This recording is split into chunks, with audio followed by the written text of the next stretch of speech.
There exists a hidden world of microorganisms beyond what we can see with our unaided eyes. Over 100 years ago, this world was discovered through the progress of science. It was a huge leap forward for mankind. Scientific medicine came to understand how germs cause disease. We washed our hands, sterilized surgery, and created vaccines, antibiotics, and drugs that work. Life expectancy doubled in less than 50 years. But now the happy story starts to falter. Today, a war is being fought against reason. Science is treated with suspicion, perhaps born of fear, and medical advance is challenged by the march of irrational belief. A third of us now spend over £1.6 billion a year on superstitious alternative remedies which, as far as the evidence can show, don't work. Okay, yep, good. Have you asked any angels to come close to you? No. No, well you haven't got any then. If any remedy is tested under controlled scientific conditions and proved to be effective, it will cease to be alternative and will simply become medicine. So-called alternative medicine either hasn't been tested or it has failed its tests. There wasn't a control, it was just an outcome. It was just a pilot study. So that's not really a proper trial. And some alternatives are funded by us taxpayers, even though their unproven claims question the known laws of physics. You might think I'm gulling the patient. I don't claim that it's much more than a hypothesis. What I do say is that I have quite considerable evidence that homeopathy does work, and I'm sure that it's safe. Today, while we indulge unproven healing magic, tried and tested scientific medicine is under attack. In this program, I want to look at how health has become a battleground between reason and superstition.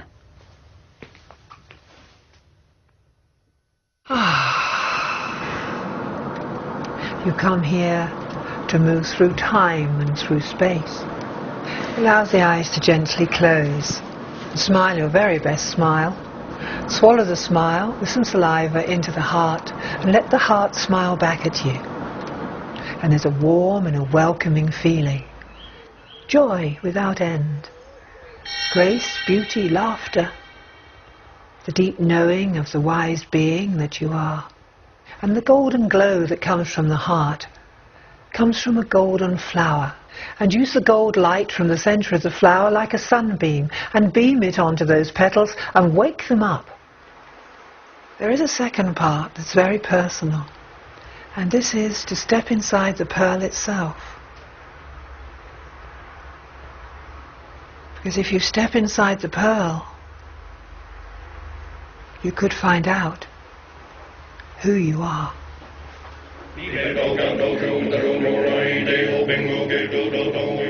Elisis Livingston is a professional faith healer. She runs the Shambhala retreat in Glastonbury. For £140 a day, she treats patients, including those with terminal cancer, with a mix of meditation, spiritual healing, and the playing of recorded chants.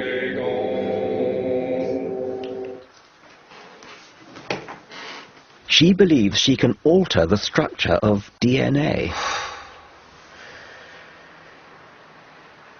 Quite an experience. Thank you very much. Yes. DNA is very interesting right now in the evolution of the human race. Every human being, except a very small percentage, has a double helix in the cell. We don't all have. Oh, everyone. You said a very small percentage. Oh no, a very small percentage do not. Really? They have got more strands. We used to have in Atlantis 12 strands, and they're in the form of 4 triangles facing in each cell. And we forgot who we were in the experiment after Atlantis, and everything changed. Reincarnation was introduced. The soul. I know what you're thinking. This woman is way out. I expected a serious program about the attack on science, and here's Richard Dawkins just picking on an easy target. But these ideas are not so weird in the irrational world of alternative health. In fact, they're commonplace. Is Elise's theory of DNA from Atlantis any more irrational than the Ayurvedic notion of chakras, 7 spinning energy wheels inside us?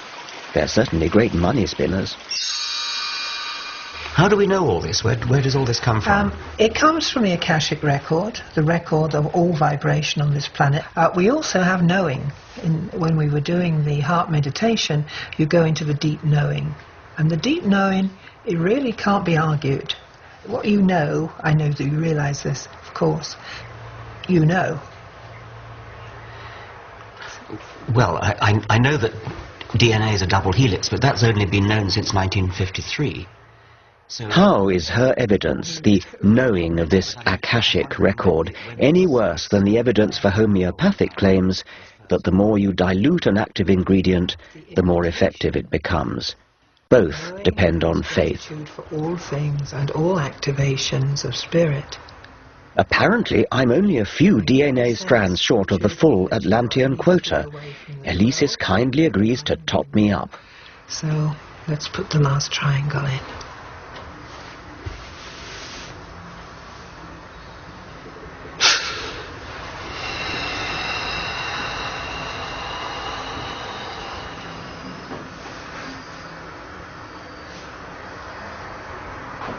And it's done.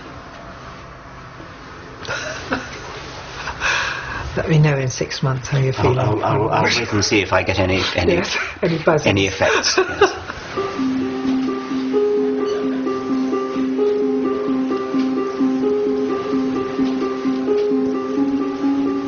Unfortunately, it's not all wacky, quacky fun. Today, alternative, or rather unproven remedies are fast becoming mainstream, implicitly casting doubt on scientific medicine. Surveys reveal that 1/3 of us spend an incredible £1.6 billion a year on the kind of therapeutic stabs in the dark touted here in Glastonbury. It's mostly angels.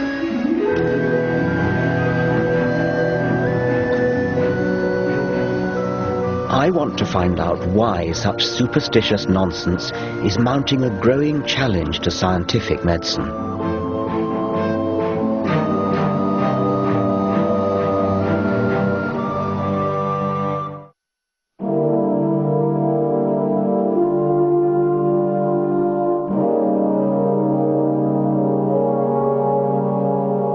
Once, society exalted scientists as heroes. Their insights fueled tangible progress, from clean water to networked computing, self-evident benefits that we now take for granted. Yet, as science has moved on, it's become more complex and difficult to grasp. It's easier to portray scientists as the people who bring us Frankenstein food, pollute the environment, or conduct sinister experiments on defenseless little animals. In the war being fought against reason, even medicine is now under attack. Media cause célèbre, from side effects to superbugs, have bred widespread cynicism about medical progress. So much so that in 1998 the publicising of one survey of 12 children that wrongly linked MMR vaccine with autism prompted hundreds of thousands of parents to opt their children out of entirely sensible inoculations.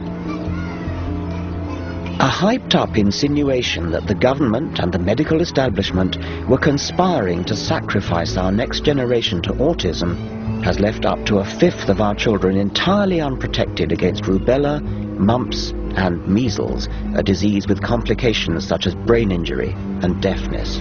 This is what measles looks like, a potentially fatal illness now in... The number of parents inoculating their children with MMR quickly fell.